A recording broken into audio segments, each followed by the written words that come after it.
In this tutorial, we will be going over troubleshooting of the client in the VDI ToolKit. So what will we be going over? Well, we're going to go over how to change logging levels for the client, the core service, and the client monitor service. Please note that configuring logging to trace can degrade performance. We will also go over how you can view the logs real time and export them if needed for a support request. Up next, we will demonstrate troubleshooting of the client in the VDI ToolKit. Okay, let's go ahead and get started, and this is quick and easy.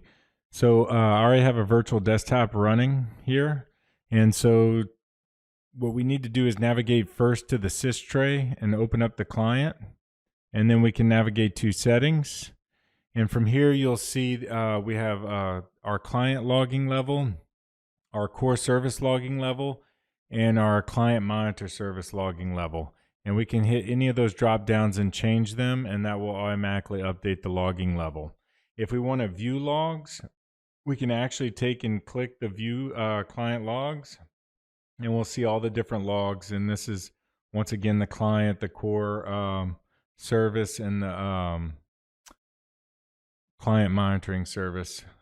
So you can see all these logs. We can double click on them, and there's all the logs. They're in CSV format and can be opened up in Excel too. I'll go ahead and close this and go back to here. Just a note too, you can actually highlight over this and it'll tell you what the version is for all the different items. So that includes the client, the core service, and the client monitor service. It's really imperative that those be the same versions. And to view real-time logging, what we can do is we can actually click Start Logging. And then from here, we can actually choose, and I'll choose Trace. We can choose our logging level. Now, please note that it's still logging to the log files as usual, however that's configured in the client. So if it was configured to error and you come here and set it to Trace and view real time, it's not actually logging Trace to the files, just to the real time here. So we can go ahead and hit Start afterwards. And once that's done, we can go ahead and generate some items by clicking on a couple of things. And as you can see, we have logs that have generated. Now at any point we can go ahead and hit stop. And once you hit stop, we can then actually go and export these logs and save them.